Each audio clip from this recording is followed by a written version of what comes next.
forbid you to communicate freely with your family and friends on social media, all based on how I think and feel.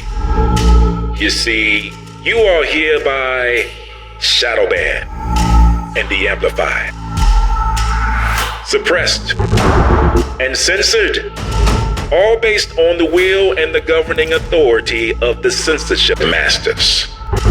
First Amendment rights be damned. You are hereby prohibited from free and fair collaboration, propagation, and dissemination of ideas and thoughts without the expressed approval of the digital overseer.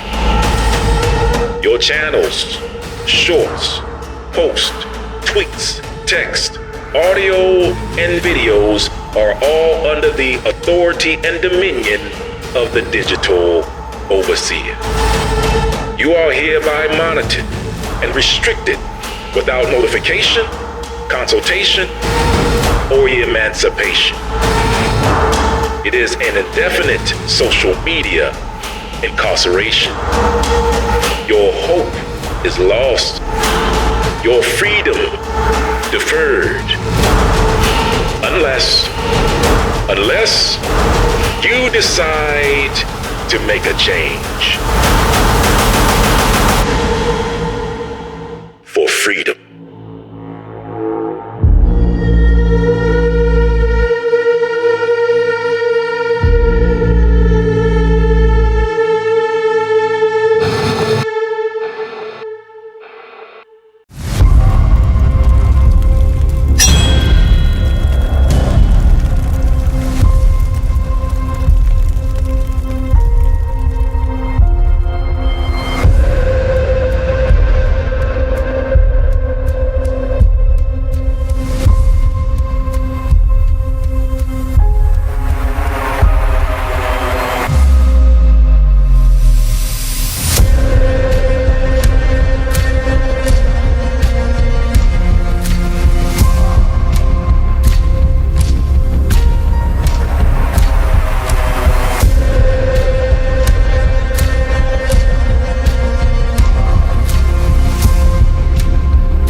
History, a chronological record of significant events, such as those affecting a nation or institution, often including an explanation of their causes.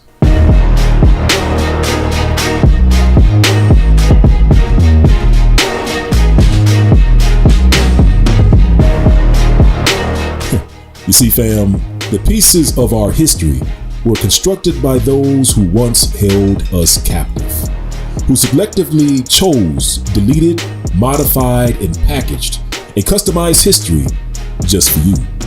They decided the books you read, topics to discuss, and most importantly, the topics to avoid, all stacked into a neat curriculum called your history. However, what would happen if you researched your own history? free of the preconceived notions and racisms of your oppressors? Well, if you do, you may find surprising truths such as your bloodline, your DNA, connect you directly to Europe. And most importantly, you'll discover that Europe wasn't always considered a white nation. In fact, they were black.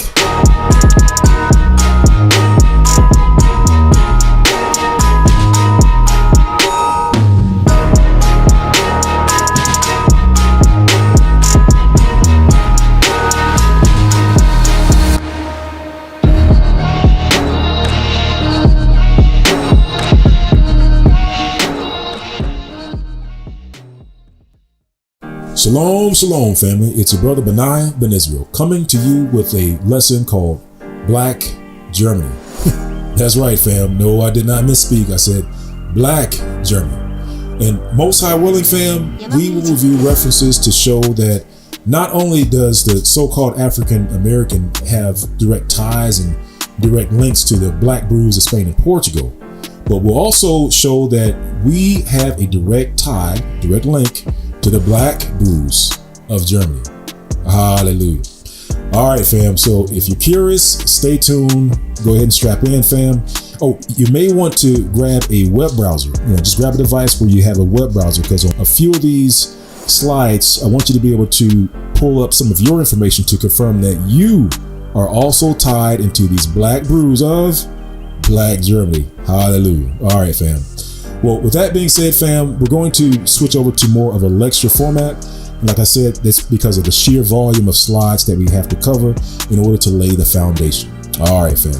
Well, let's get started by just briefly reviewing some of the information that we brought out about the Black Brews of Spain and Portugal and why we call them the Black Brews of Spain and Portugal. And number one, we were able to identify them as the Black Brews of Spain and Portugal by simply using references that were published before the 1850s, like from the 1850s and older. Usually those references describe the brews of Spain and Portugal as black, swarthy, dark-skinned, brown, right? Any, pretty much all the synonyms you can think of as far as describing a black, dark-skinned people, you'll find it in those old references when describing the brews of Spain and Portugal. So that was the first body of evidence that we brought out. And some of the other supporting pieces of evidence included, not limited to, cranial analysis, right? Cranial analysis of the old bones of the brews of Spain and Portugal showed that they were a dolichocephalic people. Now, if you don't know what the dolichocephalic is the shape of the Negro skull. Hallelujah. And then another body of evidence that we brought out, we pointed out in archaeology, specifically the Lakesh relief. The Lakesh relief depicts the brews of Judah, specifically the tribe of Judah, as being a nappy, woolly-headed people. Not only that, at Lakesh there was an archaeological dig which occurred there, and where they dug up all the bones, and they did a cranial analysis on the bones, and they identified the bones of the brews as being a Egypto-Nubian people. Hallelujah.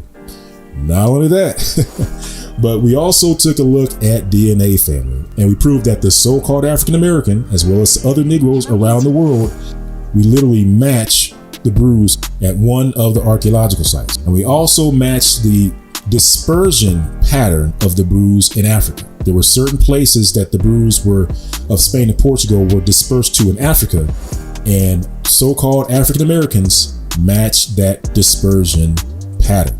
Hallelujah. All right. So that's it for, as far as like the brews of Spain and Portugal. But I also want to review who the brews of Spain and Portugal say they are. Unlike many of us in the dispersion, the brews of Spain and Portugal knew exactly who they were. They actually had their genealogies, right? And a lot of their neighbors knew who they were because the brews in Spain and Portugal knew who they were. So with that being said, fam, let's just read a few references of the brews of Spain and Portugal telling us which tribe they belong to. So with that being said, let's take a look at the following reference, which reads, "The Western Jews pretend, moreover, that some of the most considerable families of the tribes of Judah and Benjamin went and settled in Sephard or Spain. Hallelujah. All right, fam. So we can see here that the Brews believed that they were from the tribe of Judah and Benjamin, which we refer to as the house of Judah or the children of Judah. All right. And also, let's just read a little bit more of this reference. And it says, and that it is among them that the royal line is best preserved, on which account they have looked upon the rest of their nation with a singular contempt. We're just going to end it right here, fam. The main thing, fam, from this reference, you can see that the Brews of Spain and Portugal believed that they were from the house of Judah, which was Judah, Benjamin, and also Levi, which is not mentioned in this reference. But also, fam, that because they believed that they were from the royal lineage, unfortunately, it caused them to treat their brothers a certain type of way, right? A few of these references talk about the Brews of Spain and Portugal looking down upon their brothers, and that's not a good thing, fam. That's not a good thing. But let's go on to the next reference, fam. The next reference reads, for this one, we're going to start on the right-hand side. And it says, at a conference held in Aragon, which is in Spain, before the anti-pope in 1414, this number was also given by the Jews. Abarbanel afterwards gave the same number, but divided it into 40,000 families of Judah, 10,000 of Benjamin, and the priests. Hallelujah. All right, fam. So you can see in this particular reference, when they're talking about the Brews of Spain and Portugal, they're especially Abarbanel breaks them up into the tribes, the specific tribes that they were from, that they believe that they were from the tribe of Judah, Benjamin, and the priests, aka the house of Judah. All right, fam. And then let's go on to our third reference. And for this one, we're going to also start on the right hand side, a little bit before the highlighted part where it says, King Alonso, whence we may learn, if we can believe it, that a king of Spain who had assisted Nebuchadnezzar in reducing Jerusalem brought an enormous population into Spain, all from either the family of David or at least from the tribe of Judah, and that the royal family resided first in Seville, then in Granada. Just so that you know, fam, Granada was one of the places that we so-called African Americans have a DNA match to. And it's a specific place in Granada. It's a place where the Jews presided. Hallelujah. All right. So that's just to show you that not only do the Brews of Spain and Portugal believe that they were from the tribe of Judah, but we also match the areas where these Brews lived in Granada. Hallelujah. All right. And the reason, family, that they knew who they were was because they had their own genealogy. And what I'm going to show you on the screen, family, is just one of the genealogies that the Yaya Negroes have. So there's a particular family of the Brews of Spain and Portugal called the Yayas, right? And they're the ones that eventually changed their names to Negroes. The reason why the Negroes were so known in Spain and Portugal was because they were the tax collectors. They were the governors. They were the leaders of the synagogues. So the Brews of Spain and Portugal knew about the Negroes because they played an important part in the governing of the Brews in Spain and Portugal. And with that being said, fam, what you see on the screen is one of the genealogies of the Yaya Negroes. And if you take a look at this genealogy, it goes back all the way back to King David, right? You'll see the name David located near the top, and then Salomo, his son, near the top on the left. But the takeaway here, family, is that the reason why the Brews of Spain and Portugal knew that they were from the tribe of Judah, knew that they were descended from King David, was because they had their own genealogy. Like, unlike us, descendants of the transatlantic slave trade, they didn't have their history taken away from them like we did. But they had their genealogy just like the genealogy you can find in the scriptures. Like if you go to the book of Matthew, chapter 1, verse 1, we can even see the genealogy of Hamashiach, of the Messiah. And it reads, the book of the generation of Hamashiach, or Yahusha, the son of David, the son of Abraham. Abraham begat Isaac. Isaac begat Jacob, which is Israel. And Jacob begat Judah and his brethren. Hallelujah. So we can see that even in the scriptures, we can find genealogies of the Messiah going back to Judah.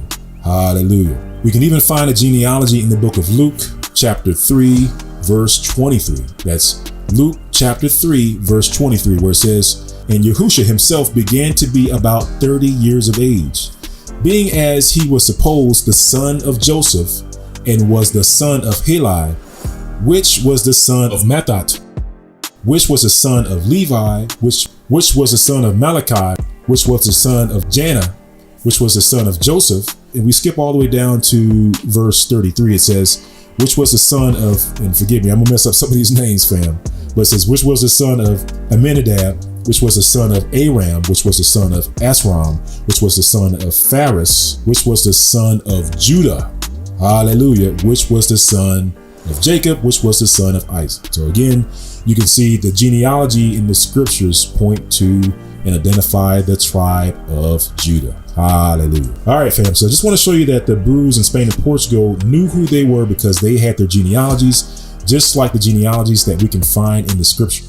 And also, fam, the reason why that's important is because in the scriptures, there are certain prophecies that have to do with just the tribe of Judah, or just the house of Judah specifically. And let me show you what I'm talking about, fam. So if you go to the book of Luke, chapter 21, and we're just going to go here just to take a look at some of the prophecies that have to do with the house of Judah, right? With the tribe of Judah that we have to fulfill.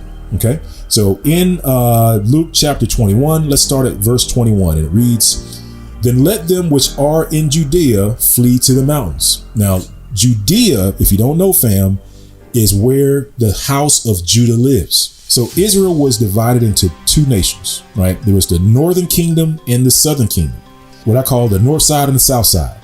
The south side was called Judea, right? And that's where the house of Judah lived. That's where the tribe of Judah, the tribe of Benjamin, and the tribe of Levi lived in Judea. So let's read about what the Messiah has to say about the people that's living in Judea. We know that it's the Messiah because these words are written in red, right? But let's read it. It says, fam, verse 21, it says, then let them which are in Judea flee to the mountains, and let them which are in the midst of it depart out, and let not them that are in the countries enter thereinto. For these be the days of vengeance, that all things which are written may be fulfilled. So there's a prophecy, fam, that has to be fulfilled that he's talking about. We'll read that here in a moment.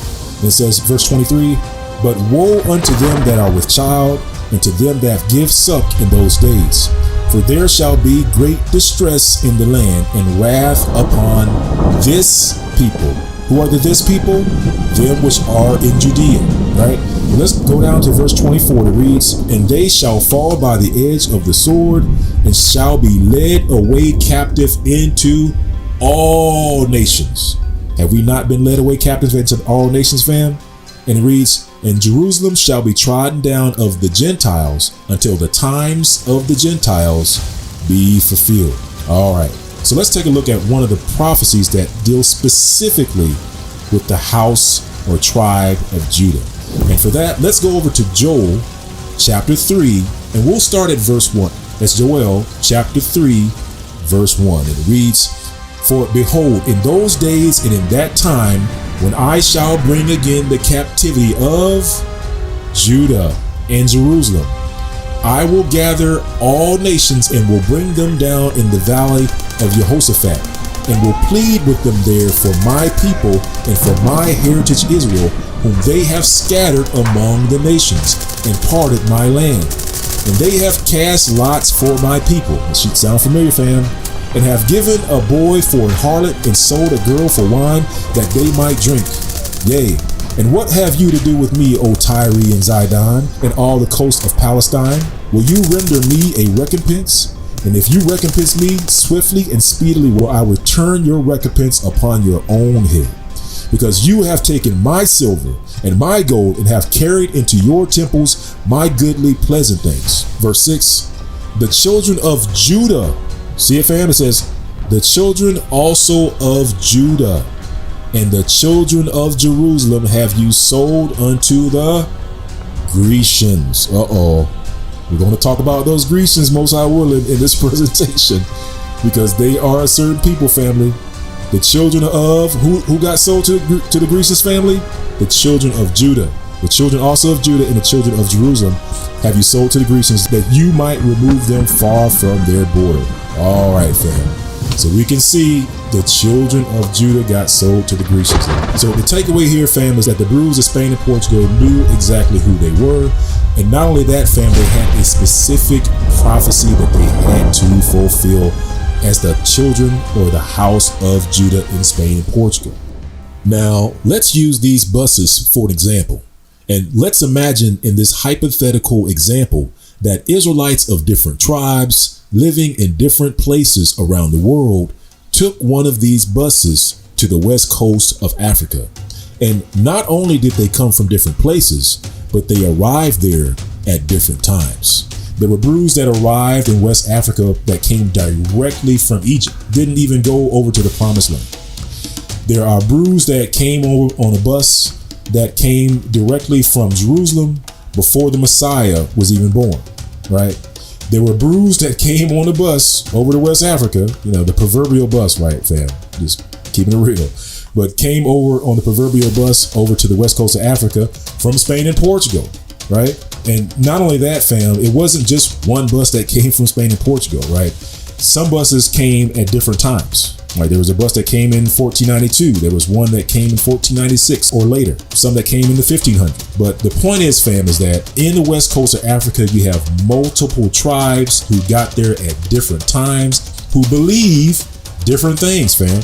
Because just think about it, fam. If you have a bus of Brews that arrived on the west coast of Africa and they came directly from Egypt, their practices are going to be different from those that actually went to Mount Sinai and received the commandments from the Most High at Mount Sinai, because they weren't even there, right? So that's one thing you have to understand, fam. So when we're talking about our history on the west coast of Africa, we have to make sure we're talking about the right bus. Are there Brews from Dan in West Africa? Absolutely.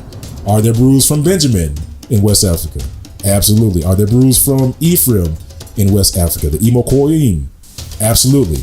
But we have to make sure that we're talking about the right bus, right? We're talking about specifically the Brews that came from Spain and Portugal that are of the tribe of Judah. And the reason why we know specifically that we came from those Brews and that those were the Brews that got onto the transatlantic slave ships has to do with the laws, and it has to do with the Lancados who were running the transatlantic slave trade in West Africa.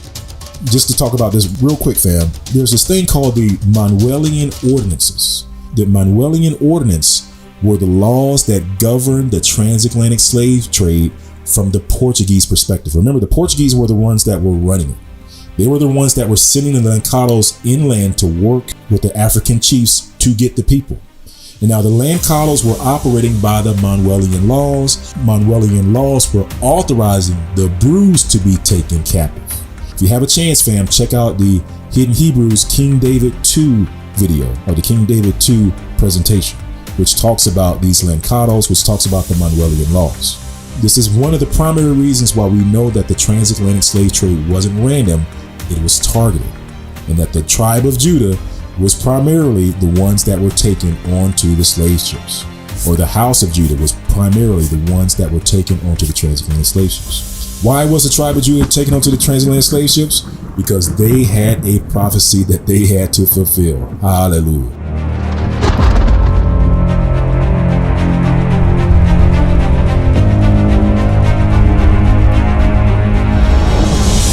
Not only that, fam, but if you have taken a DNA test and have uploaded your results to My True Ancestry or GEDmatch, the answer of who you are is listed in your DNA results.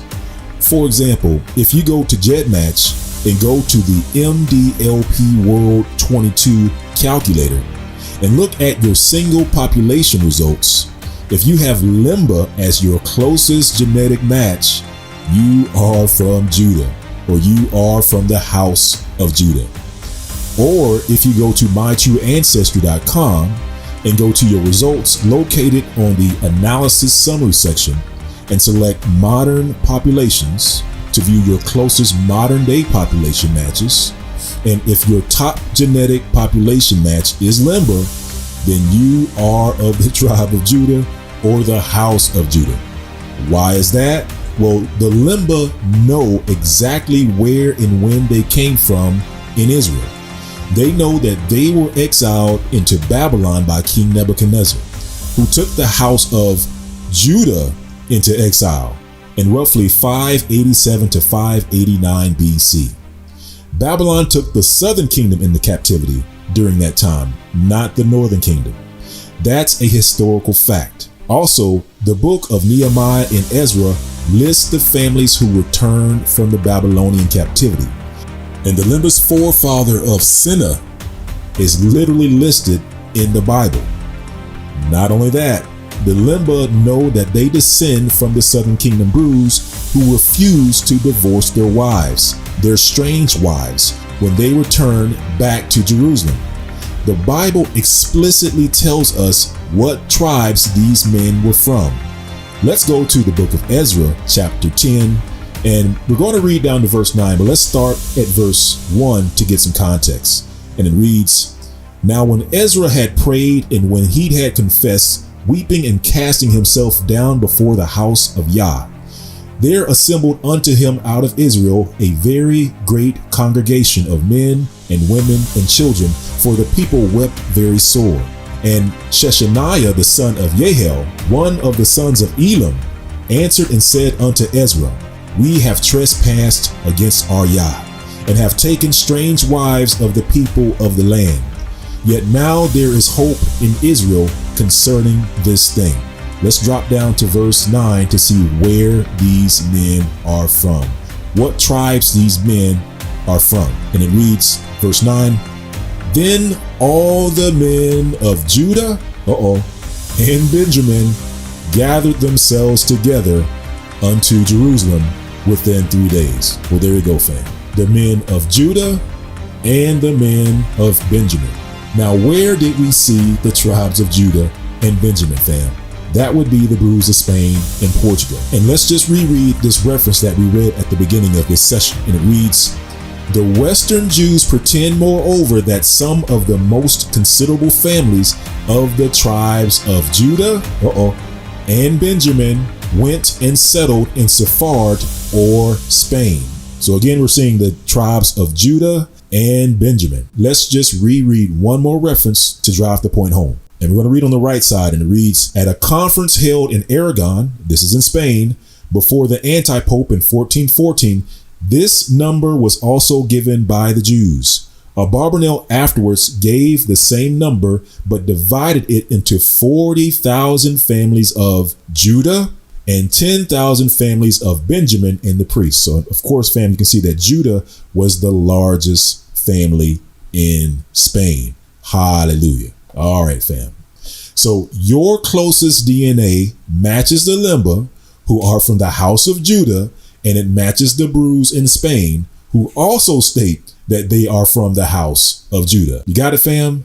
This is DNA fact. This is why you are not Dan. This is why you are not Gad, and why you are definitely not Ephraim. Let's keep it real, fam. The narrative that so-called black people are from Ephraim is purely an Ashkenazi Jew narrative. Whenever Ashkenazi Jews induct so-called black Jews or black people into their fold, they almost always refer to them as the Northern Kingdom. They assign them to the tribes of Dan and Gad. So you are coming, it's timely. So let me make sure I understand what you're saying. Mm-hmm. You are saying that the Igbo people have lost their identity Contact with their God, with their maker, with their origin. Okay. How do we know? We were this week, Abraham, we were in the place called Ibugad. Obugad, Mm-hmm. the place, the palace of God. Yes. So some things there. How do we know? If you are to tell me succinctly, how do we know? Do you believe that you are ancestors from the tribe of God? Of course. Of course, we believe that we are ancestors of the tribe of God. Let me make it more clearer. Just like you rightly said before, that even after the dispersion of the children of Israel, that the 10 tribes, that there were other tribes that deflated to Judah. That's right. And that is to say, a portion is a mixture of other tribes. That's right. Good. Now, when you come to this very part of the world where the Igbos do exist, yes, we are called the tribe of Gad because the first person to enter here among all the tribe is God himself. But we have other tribes scattered all over the place. But we have other tribes scattered all over the place. But we have other tribes scattered all over the place. We have the tribe of Judah. We have the tribe of Judah. We have the tribe of Judah. We have so many tribes of Dan and Levi in this very place. Right. Now, so, but the all put together, like we have already said most of the time, that inside every Jew is the 12 tribe. Absolutely. So we are made up of all the tribe of Israel here in Nigeria. I understand that. Yeah. But there's some uniqueness here that we cannot ignore with the tribe of God. But there's some uniqueness here that we cannot ignore with the tribe of God. But there's some uniqueness here that we cannot ignore with the tribe of God. The tribe of Gad family. Really? Come on now. Are you from the tribe of Gad? Are you from the tribe of Dan or the house of Ephraim? Did you know, fam, that many so-called Negroes today have Spanish and Portuguese Jew surnames and don't even know it? In fact, they're called by the Spanish and Portuguese Jew surname Negro and don't even know why. When they run their DNA reports, they have Spanish and Portuguese Jews who themselves say they are from the house of Judah show up in their DNA family match list and don't even know why. Let's keep it 100, fam. Did you know that the Igbo and the Yoruba are not your closest DNA match in Africa? The people in Africa who your DNA matches the closest to is not the Igbo, it's not the Yoruba, it's the Limba, who are from the house of Judah. Now, I'm referring to your genetic distance value. And your genetic distance value will tell you if someone is your closest family or if someone is your distant relative. So per your genetic distance value, the Limba are your closest relative. So remember, family, it was Judah who was scattered to the four corners of the earth per the scriptures. So therefore, we should not be surprised that we, who were scattered to the four corners of the earth, closely match a people in Africa who say they are from the house of Judah. In fact, the places in Africa where your DNA has the highest concentration are the places where the Portuguese Jews settled, who say they are from the house of Judah. You got to catch this, fam. Your DNA also has the highest concentration in a place literally called the Kingdom of Judah. That's a place in Africa, fam, where your DNA has one of the highest concentrations. The place called the Kingdom of Judah. The place also called the Slave Coast, a place where transatlantic slaves were taken from. As the following reference reads, and it reads that John III, King of Portugal, sent a colony there above 200 years before, whom though the unwholesome air destroyed, yet the place was not left desolate, for he sent new inhabitants, who first settled Guinea, next Angola, and lastly on the island of St. Thomas, that so they might be better used to the air, that the said king sold all those Jews for slaves that refused to embrace the Roman religion, and caused their children to be baptized, from whom coming there in great numbers, most of the present inhabitants were descended. And the next reference reads, and it reads, the old writers called it Judah, and its inhabitants were said to be Jews, while the neighboring river Alala, whose real name is Ephra, became the Euphrates. During the flourishing days of the slave trade, from 16 to 18,000 were annually transported from Ajuda, as the Portuguese called this place, which at the time had a population of 35,000. And yes, Ajuda means help, and Ajuda also means Judah. So keep this in mind, family, that the kingdom of Judah was also called Dahomey. Now, whether it's called the kingdom of Judah, the slave coast, or Dahomey, it was known that the tribe of Judah had many settlements in that region, which is why your DNA is found there in one of the highest concentrations in Africa. As the following reference reads, and it reads, The eye dwells with delight upon the numerous country villages, like the 115 towns of the tribe of Judah, and upon the thin forest of palms rising from the tapestry of herbage, here waving, they're cut short, which combine to make this spot the Freitas, or paradise of the homeland. You see, fam, the Ashkenazi are quick to switch your name tag because they claim the tribe of Judah for themselves. Even though their skulls are brachiocephalic and the ancient Judean skulls in the city of Judah in Lachish is dolichocephalic, even though they don't match the depiction of Judah on the Lachish relief in the London Museum, and even though the ancient skulls of Judah were identified and classified as Egypto-Nubian, and they are not. Family, it appears as though someone is attempting to steal your identity again. And with that, fam, let's take a closer look.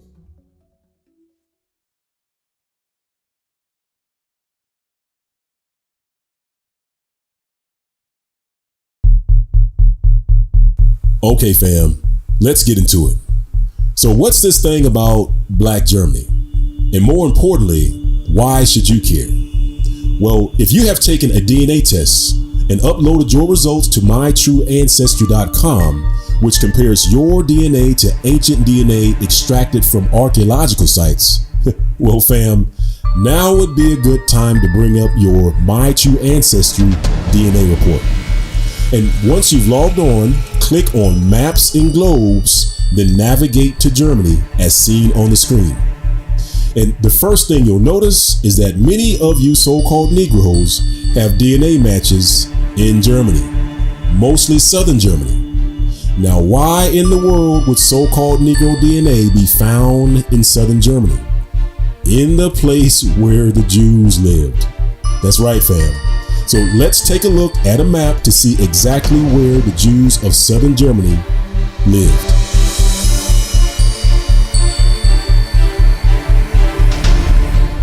Okay, this is a map of Germany. And notice the region located to the bottom right is called Bavaria. This was one of the locations of the early settlements of Israelites in Germany. And note that Bavaria is divided into Upper and Lower Bavaria. Now, the next place of interest on the map is highlighted in dark brown, called the Palatinate. This is also a location of early Israelite settlements in Germany. So fam, let's keep these Israelite settlements in mind when we review our My True Ancestry DNA results. Israelite settlements in Bavaria and Israelite settlements in the Palatinate. Now, let's read about the Jews of Bavaria to better understand your DNA results. And for that, let's go to the Jewish Virtual Library, which describes the Bavarian Jews.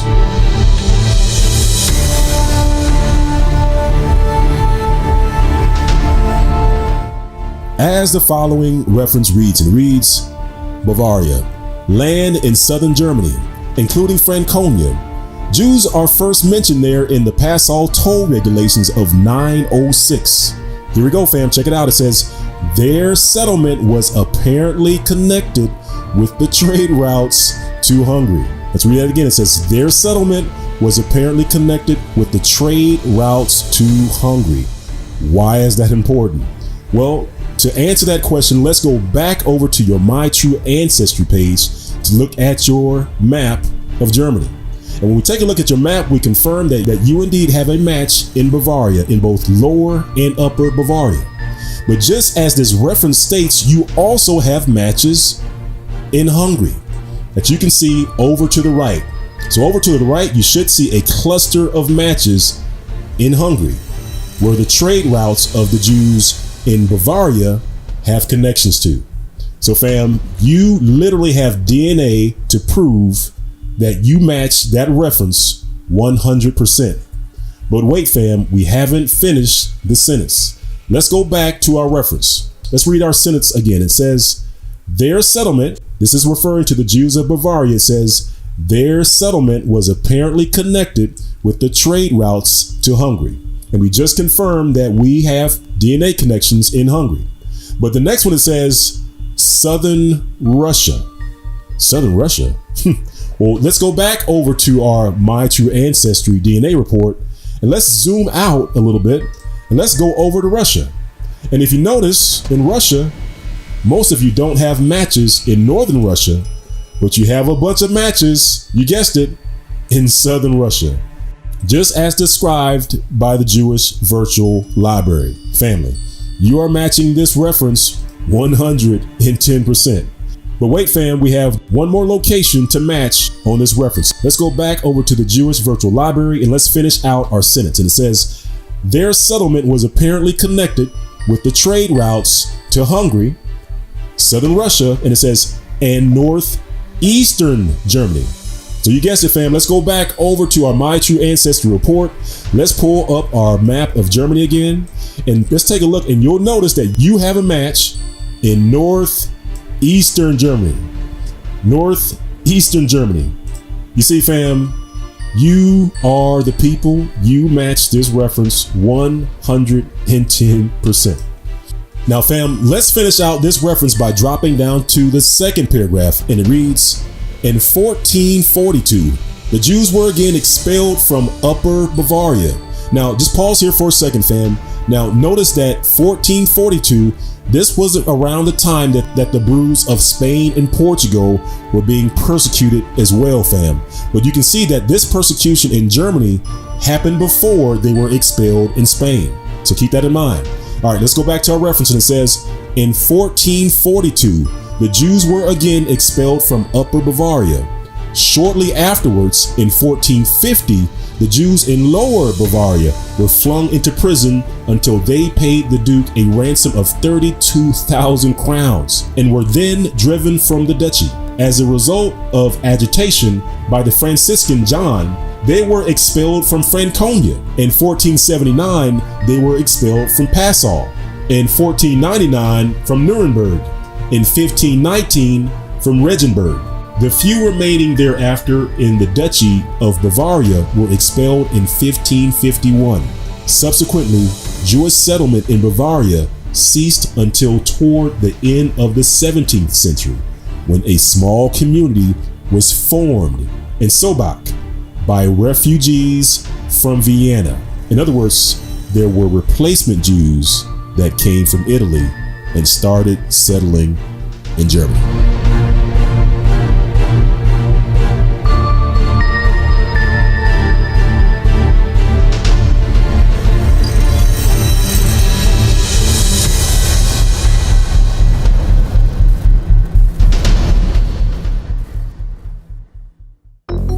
Okay, fam, you might want to put that seatbelt on. It gets a little bumpy from here. You see, the road we're taking is unpaved road. So let's begin. So for our journey, to understand where we're going, you have to understand where we've been.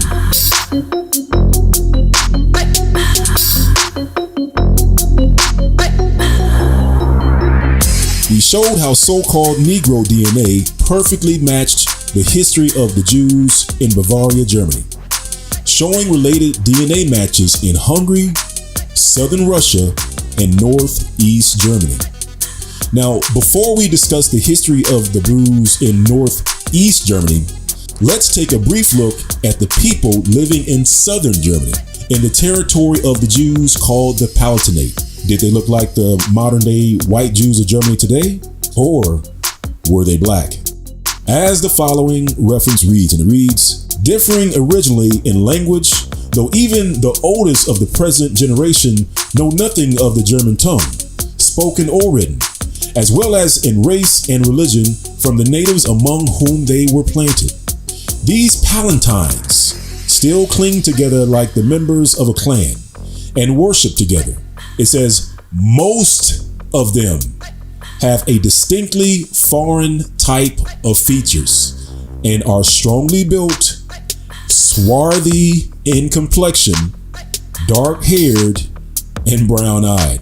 So you see, fam, most of the Palatine are swarthy in complexion. This is confirmed by Benjamin Franklin in 1751 in a paper titled Observations Concerning the Increase of Mankind.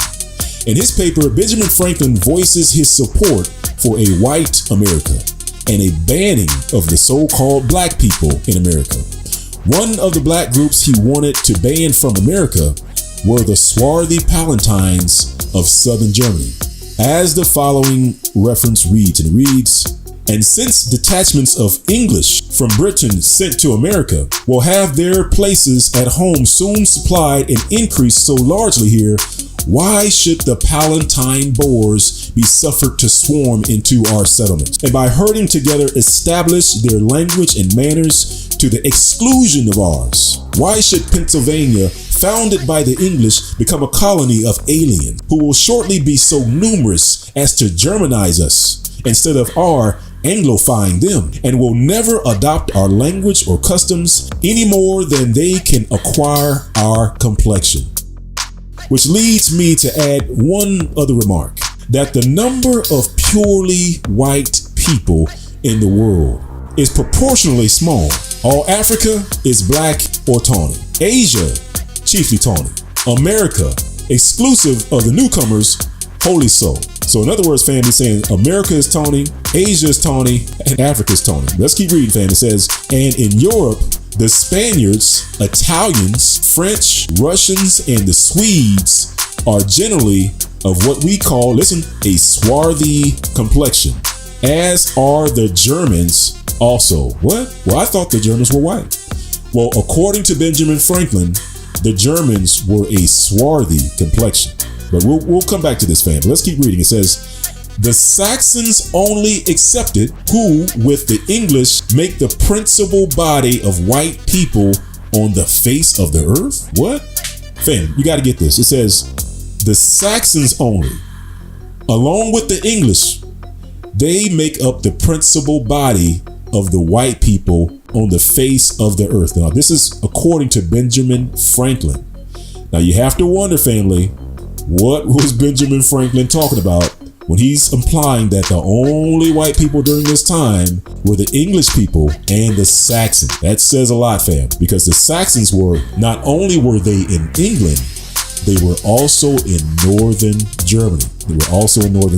But let's keep reading, fam, because according to Benjamin Franklin, the Germans were swarthy. All right, let's keep reading. It says, I could wish their numbers were increased. And while we are, as I may recall it, scouring our planet by clearing America of woods and making this side of our globe reflect a brighter light to the eyes of inhabitants in Mars and Venus. Listen, fam, it says, why should we in the sight of superior beings darken its people? Why increase the sons of Africa by planting them in America, where we have so fair an opportunity by excluding all blacks and tawnies of increasing the lovely white and red?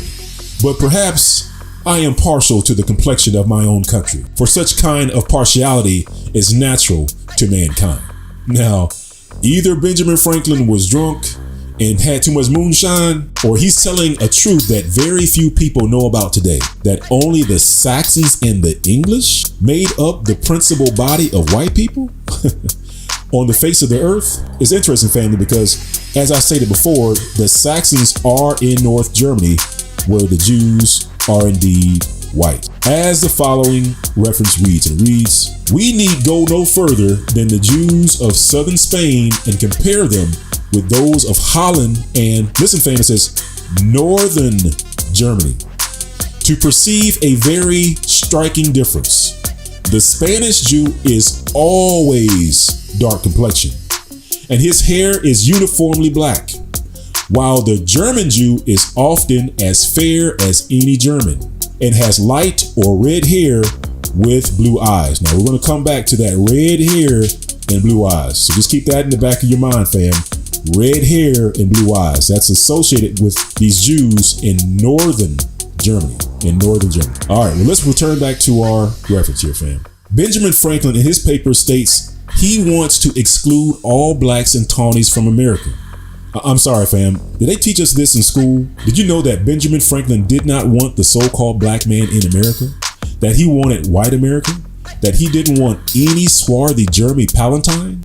But I thought that all Germans were white. What's Benjamin Franklin talking about? What's this reference referring to swarthy Palatines talking about? Well, fam, this is referring to the fact that at one time, Germany was black. This is supported and confirmed by anthropologists and DNA. When examining ancient remains, anthropologists noted that Germany changed from a dolichocephalic people to a brachiocephalic people. In other words, they saw that the white skulls eventually replaced the black skulls. As the following reference reads, and it reads, dolichocephalic. Such skulls are called dolichocephalic and are typical of Australian Aborigines, that's the black Australians, and native Southern Africans. And the next reference reads, and it reads, German anthropologists agree that the average cephalic index of Southern Germany had changed from dolichocephalic to brachiocephalic in the Iron Age. Now note, fam, that anthropologists agree that brachiocephalic replaced dolichocephalic. In addition, DNA analysis have even pinpointed the group who brought white skin and red hair into Europe. It's the DNA of a group of people who invaded Europe from the Caucasus Mountain. As the following reference reads, and it reads, R1 populations spread genes for light skin, blonde hair, and red hair. And it reads, the principal Proto-Germanic branches of the Indo-European family tree is R1b-S21. And it dropped down to the next paragraph and it says, the presence of R1b-S21 in other parts of Europe can be attributed almost exclusively to the Germanic migrations that took place between the 3rd and 10th centuries. Family. This quote gets into the overall history of Germany, which we'll talk about briefly here. So in general, modern day historians agree that modern day Germans came from somewhere else. In other words, historians agree that many modern day Germans aren't the original Germans. These German invaders are described by Tacitus as red hair and blue-eyed invaders. Remember, we talked about the Jews being red hair and blue eyes. Remember that, fam? These are the people who conquered Rome, took over rulership, and made themselves the kings and queens and became the head of the new Holy Roman Empire. So basically, the Red Dragon came under new management. These dramatic invaders took over Germany, Spain, Portugal, France, and England. Basically, they took over Europe. Now, keep in mind, family, these red-haired, blue-eyed invaders were the same people who expelled the Spanish and Portuguese brews from Spain in 1492. If you look at the pictures of the king and queen of Spain, some pictures portray them as red-haired Christian monarchs. These Germans were called the Goths in Spain, the Franks in France and Germany, and the Saxons in England. Different names, same people. Red hair, blue eyes was their mark of distinction, just as the color red was the mark of distinction of the Red Dragon. It's deep, fam.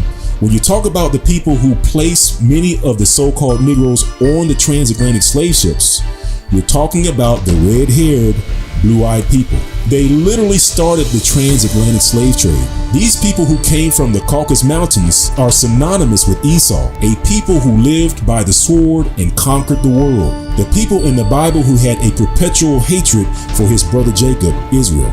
In a recent YouTube post, I pointed out that if you look at the pictures of those who have committed the most heinous massacres against the so-called Negro in the United States, you'll find a lot of red-haired, blue-eyed perpetrators.